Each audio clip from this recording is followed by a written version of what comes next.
Hello good morning, welcome to the channel. My name is Tarun Gandhi. पहले global market से शुरुआत करते हैं, स्टार्टिंग विद द यूएस। कल यूएस में हमने एक अच्छी खासी खरीदारी देखी। Most of the growth related stocks did well, खास करके बैंकिंग स्टॉक्स। सो वहाँ पे एक स्ट्रेंथ दिखाई दी before the fed meeting outcome. So कल फेड मीटिंग शुरू हुई है और आज डिसाइड होगा कि इंटरेस्ट रेट वो कितना बढ़ाएंगे। More or less market participants are expecting 25 basis point rate hike होगा, which is more or less also factored in the market.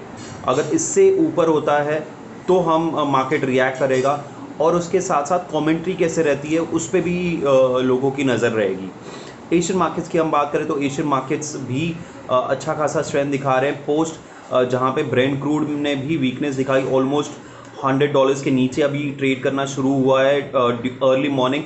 अब $100 के आसपास ट्रेड कर रहा है। तो एक अच्छी न्यूज़ है कि फाइनली जो हमारा जो ब्रेंट क्रूड का जो सपोर्ट हम लेके चल रहे थे 102 107, वो ब्रेक होके नीचे की तरफ ट्रेड करना लगा है, विच शोज अ साइन कि अब resistance is closer to 102, and अगर वो ब्रीच करता है तो 107, which will be difficult to breach. Gold ने वीकनेस दिखाई है। सो 1920 के आसपास आया है। Again I am saying, repeating the thing कि you should be a buyer. Volatility बनी रहेगी और ये हम एक साल का व्यू लेके चल रहे हैं कि you should be a buyer in this precious metals. Rupee की हम बात करें तो रुपी फ्लैट था, मोरलेस 7661 पे क्लोज आया है कल। एफ ने फिर से थोड़ी बहुत बिकवाली की है टू 1250 करोड़ के आसपास। और डी ने बहुत ही मतलब फ्लैट सा ट्रेड था जहाँ पे उन्होंने सिर्फ 98 करोड़ की खरीदारी की है, which which is against the लॉर्ड। काफ़ी दिनों का जो ट्रेंड है जहाँ पे अच्छी खासी खरीदारी कर रहे थे डी दैट हैज़ स्टॉप्ड। तो देखते हैं आज मार्केट कैसे रिएक्ट करता है और साथ साथ आज का डी का नंबर कैसे आता है। 10 ईयर जीसेक फ्लैट ट्रेड कर रहा था, मेरे ख्याल से 2 बेसिस पॉइंट वहाँ पे भी फॉल आया है because of the Brent crude weakness. So 6.821 पे आया है कल का closing, which is a very good thing for the bond market. Nifty का जो इम्पोर्टेंट सपोर्ट है 16,400 के आसपास है। कल ब्रीच नहीं हुआ तो वहाँ पे बना हुआ है। रेजिस्टेंस जैसे मैंने कहा था 16,800 से लेके 900, ये एक डिफ़िकल्ट जोन है। आज अर्ली मॉर्निंग दिखा रहा है कि शायद SGX निफ्टी इंडिकेट कर रहा है कि हम उसके आसपास या उसके ऊपर ओपन हो, बट ये सस्टेनेबल है कि नहीं वो हमें ड्यूरिंग द डे पता चलेगा कि momentum is shifting on the higher side or not. But 16,900 एक क्लियर कट रेजिस्टेंस है ऑन अ क्लोजिंग बेसिस। एक अच्छी न्यूज़ आई है from the White House particularly to India is that India जो रशिया से डिस्काउंटेड ऑयल ले रहा है, वहाँ पे यूएस ने कहा कि यूएस के जो सैंक्शंस हैं वो एप्लीकेबल नहीं रहेंगे, तो विच is a very good thing. और रशिया हमें एक डिस्काउंटेड रेट पे ऑफर कर रहा है, दैट टू इन अ रूपी denomination, which is a very very positive step for India. So market is expecting मेरे ख्याल से 25 to 27% का discount. It is be known कि यहाँ तक इतना डिस्काउंट मिल सकता है, एंड दैट टू इन अ रूपी terms, which is a very positive news for the Indian economy, खास करके जहाँ पे ब्रेंट क्रूड इतने हायर लेवल्स पे ट्रेड कर रहा है। Now coming to the stocks, जिस तरीके से मार्केट ने बिहेव किया कल के दौरान, तो हम अभी भी कंजर्वेटिव अप्रोच लेके चलेंगे, जहाँ पे कुछ फार्मा स्टॉक्स कंटिन्यू स्ट्रेंथ दिखा रहे हैं। सिप्ला मैंने कुछ दिन पहले मेंशन किया था, अच्छा खासा स्ट्रेंथ दिखाते हुए 1080 तक गया था। मुझे लगता है यहाँ पे थोड़ी बहुत प्रॉफिट बुकिंग आनी चाहिए, एंड क्लोजर टू 1000 रुपीज़, और लेट्स से 990 980 अगर ये आता है during the next couple of days, you should be a buyer in Cipla. तो सिप्ला एक स्टॉक है जहाँ पे आप नज़र रख सकते हो। दूसरा है Gabriel.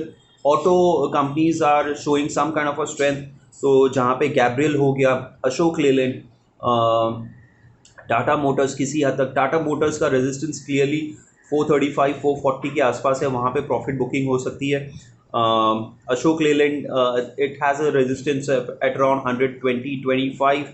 Gabriel is trading at 120, यहाँ पे स्ट्रेंथ दिखाई दे रही है for the target of 125 and 128। ये कुछ ऑटो एंसिलरी स्टॉक्स हैं जहाँ पे आपको नज़र रखनी चाहिए। यूपीएल मेरा कंटिन्यूसली मैंने मेंशन किया है एज अ बाय 660 650 से हम मेंशन कर रहे हैं, 740 तक आ गया है, अच्छा खासा स्ट्रेंथ दिखाई दे रहा है। यहाँ पे भी मुझे लगता है कि जिस तरीके से प्रमोटर बाय कर रहे हैं from the open market up to 875 they are comfortable to buy. So यहाँ पे भी आपको नज़र रखनी चाहिए for the buying on any drop. कल इंटरेस्टिंगली इतनी मार्केट वीकनेस के बाद भी banking stocks particularly ICICI bank was showing strength. तो आईसीआईसीआई बैंक में आपको नज़र रखनी चाहिए, अगर ये 705 706 क्रॉस करता है on a closing basis then it can show the momentum towards 735 740 rupees also. और लास्टली एक स्टॉक है Adani power.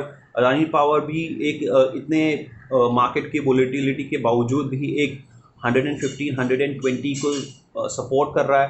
On the higher side it went up to 130 35 zone पे 140 तक गया था। ये एक 20 रुपये का रेंज है। On a lower side you should be a buyer at around 120 और उसके नीचे on a higher side at around 135 38, जहाँ पे एक्चुअल ब्रेकआउट हुआ भी था but it was a false breakout and it fell from 135 to 120।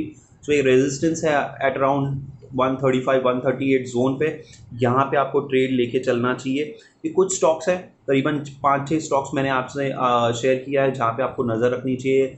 You should be a buyer into these kind of counters but at a particular mentioned levels. तो market will continue to be volatile. It is not an easy market to trade. तो आप cautious रहिए, trading कम करके अगर आप more on the delivery side रहोगे तो it will be better. And also उसके साथ साथ लेवरेज पोजीशन नहीं होनी चाहिए जहाँ पे आप फ्यूचर्स में ट्रेड कर रहे हैं। I would suggest not to get into the leveraging, taking the leverage and buying into stocks. So ये कुछ सुझाव के साथ आई क्लोज दिस वीडियो। अगर यह वीडियो आपको अच्छा लगा तो प्लीज़ लाइक एंड सब्सक्राइब कीजिए, अपने फ्रेंड्स फैमिली मेम्बर्स से शेयर कीजिए और अगर आपके कोई सुझाव है तो प्लीज़ मेंशन कीजिए कमेंट बॉक्स में। Thank you so much.